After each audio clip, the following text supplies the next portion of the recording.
Hello, আসসালামু আলাইকুম viewers. আজকে আমি আসছি 300 ফিট। অনেকেই 300 ফিট আসে, এটা নতুন কিছু না। কিন্তু আমি যেটা বলতে চাচ্ছি সেটা হচ্ছে আজকে আমি যাব হলো শহীদ মোয়াজ্জেম রোড। এখন শহীদ মোয়াজ্জেম রোড যাইতে হলে এই যে এরকম দুইটা আন্ডারপাস পার হতে হবে। দুইটা আন্ডারপাস পার হওয়ার পরে তারপরে বামে থাকতে হবে। বামে গিয়ে যে ওভারব্রিজটা পড়বে ওইটা দিয়ে বামে চলে যেতে হবে। ডাইনে গেলে নীলা মার্কেট আর বামে গেলে শহীদ মোয়াজ্জেম রোড। তো ওখানে আসলে খুব ভালো মিষ্টি পাওয়া যায়, খাইতে ভালো লাগে। তারপর হাঁসের মাংস পাওয়া যায়। আরেকটা ব্যাপার হলো যে আমরা হাইওয়ে রোডেতে অনেকেই চালাইতে ভয় পাই, বাইক চালাতে ভয় পাই। তো আসলে ভয় পাওয়ার কিছু নাই, কিছু নিয়ম মেনে চললে হাইওয়েতে চালানো খুবই সুন্দর, মজার। যেমন হাইওয়েতে আপনার যদি স্পিড কম থাকে, যেমন এই যে আমার স্পিড আছে 40 থেকে 50-এর মধ্যে থাকে, তাহলে আপনি একদম সর্ববামের লেনে আমি যেখান দিয়ে চালাচ্ছি সেখান দিয়ে চালাবেন। তো তাহলে অন্য কারো ডিস্টার্ব হবে না। এই যে যেমন অনেক সময় পিছন থেকে গাড়ি টাড়ি আসতে পারে, এই যে আমাকে ওভারটেক করলো প্রাইভেট কার। তো যখন আপনি স্পিডে চালাবেন বেশিরভাগ সময়, হ্যাঁ বিহার যা বলছিলাম সেটা হচ্ছে একটা ফোন কল আসছিল, তার জন্য থামছি। এই যে এক ভাই সাইকেলিং করতেছে। আচ্ছা স্যার, আমি যেটা বলতে চাচ্ছিলাম সেটা হাইওয়েতে বাইক চালাতে হলে সবসময় চেষ্টা করবেন মাঝের লেনে, দ্বিতীয় লেনে অথবা তৃতীয় লেনে। হাই স্পিড যখন থাকবে 70-80, তখন দ্বিতীয় বা তৃতীয় লেনে চালাবেন। হ্যাঁ, মাঝ বরাবর, একদম ডানেও না বামেও না। তা মাঝ বরাবর চালাবেন। আর কিছুক্ষণ পর এই লুকি গ্লাসে দেখবেন যে পিছন থেকে কোনো বড় বাস টাস আসে কিনা। হাইওয়ের যে বাসগুলি তাদের আসলে টাইম মেনটেন করা খুব জরুরি হয়ে পড়ে। তো এই জন্যে যখনই দেখবেন পিছনে অনেক দূর থেকে বাস দেখা যাচ্ছে, তখন আপনি বামে সাইড করবেন, বামে তাকে জায়গা দিবেন, আপনি বামে চলে যাবেন।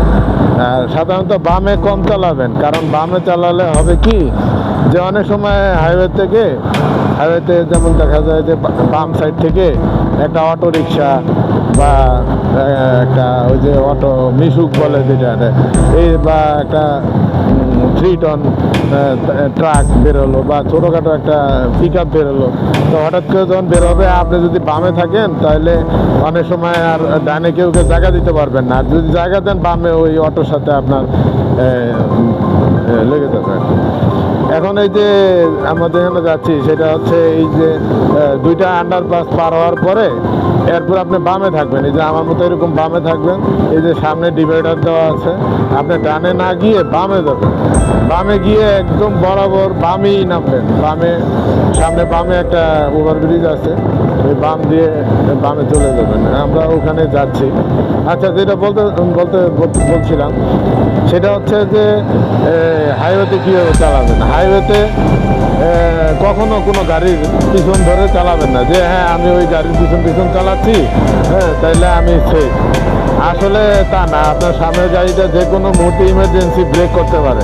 তো ব্রেক করলে তখন আপনি কিন্তু কন্ট্রোল করা মুশকিল। আপনি যদি ব্রেক করতে পারলেন তাহলে বাঁচলেন, আর যদি ব্রেক করতে না পারেন তাহলে সামনের গাড়ির সাথে আপনার অ্যাক্সিডেন্ট হবে।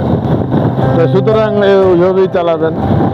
আর সবসময় ইন্ডিকেটর মেনটেন করবেন, ডানে যাবেন না বামে যাবেন, ইন্ডিকেটর মেনটেন করবেন। তাহলে কিন্তু ওই পিছনের যে থাকবে তার তেমন একটা অসুবিধা হবে না। মনে রাখবেন সবসময় যে আপনি সবসময় মানুষকে আপনার চেয়ে দ্রুতগামী যে কোনো যানবাহন যে আপনার চেয়ে দ্রুত যেতে যাচ্ছে, তার কোনো জরুরি প্রয়োজন থাকতে পারে, আপনি অবশ্যই তাকে সাইড দিবেন। আপনি যখনই মানুষকে সাইড দিবেন, মানুষও আপনাকে সাইড দিবে। এইটা একটা নীতি, ধরে রাখেন। এই আর কি। আর আরেকটা হচ্ছে যে যদি কোনো ব্রিজের উপরে উঠতে যান, তখন সবসময় বড় গাড়ি বা ট্রাকের থেকে বেশ খানিকটা পিছনে থাকবেন। কারণ ওরা অনেক সময় যে ব্রেক করা থাকে, তখন ব্রেক ছেড়ে দিলে গাড়িটা কিছুটা পিছনে আসে। তো পিছনে আসলে তখন আপনি যদি একদম গায়ের সাথে লাগানো থাকে, তখন কিন্তু আপনি ধরা খাবেন। আরেকটা হচ্ছে যে একটা গাড়ির, যে কোনো গাড়ির যদি পিছন ধরে চালাতেই হয় তাহলে তার যে কোনো এক পাশে, দুই পাশের চাকার মধ্যে যে কোনো এক পাশের চাকা ধরে চালাবে। এই যে আমরা চলে এসেছি, এই ডান দিকে হইলো নীলা মার্কেট, আর বাম দিকে এই যে শহীদ মুয়াজ্জেম রোড। এখান থেকে একটু সামনে গেলেই খাবারের দোকানগুলো আছে, ভালোই, এখানে ভালোই লাগে। এখন যা বলছিলাম সেটা হচ্ছে যে কোনো একটা প্রাইভেট বা যে কোনো একটা গাড়ির পিছন ধরে যদি চালাতেই হয় আপনাকে, বেশিক্ষণ চালাবেন না, চালালে ওই যে কোনো তার একটা চাকা বরাবর চালাবেন। কারণ কি, হাইওয়েতে যখন কোনো সামনে গর্ত থাকে তখন তারা চিন্তা করে যে দুই চাকার মাঝখানে গর্তটা চালানোর চেষ্টা করে। তখন আপনার হবে কি, যে আপনি যদি ওই গাড়ির দুই চাকার মাঝামাঝি বরাবর চালান, তাহলে সে যখন ওই দুই চাকা দুই দিক দিয়ে যাবে, মাঝখানে গর্ত থাকবে, ওই গর্তটা পিছন দিয়ে বেরোয়ার সময় আপনি ওই গর্তের মধ্যে পড়ে যাবেন। কারণ আপনি তো ওই গাড়ির জন্য গর্তটা আগে থেকে দেখেননি, তো একটা অ্যাক্সিডেন্ট হওয়ার সম্ভাবনা থাকে। এগুলি মেনটেন করতে হবে। ওকে, আল্লাহ হাফেজ। অ্যাকচুয়ালি এই মোড়ের নাম হচ্ছে ময়জউদ্দিন চত্বর। আমি একটু আগে ব্লগে ভুল বলছিলাম। তো এইখানে এই অনেক রকমের দোকান আছে, খাওয়ার হোটেল আছে, যেগুলি হাঁসের মাংস টাংস বিক্রি করে। তারপরে এই জায়গায় যে ডাব নারিকেল সবজি টবজিও বিক্রি করে, এদিকেও আছে। আর এইখানে সবচেয়েতে মিষ্টি ভালো বানায় এই যে এই দোকানে, অরিজিনাল গাভীর দুধ দিয়ে বানায়, যে হরেক রকমের মিষ্টি আছে। এই যেমন নাম হলো ব্রজেন্দ্র সুপার সুইট।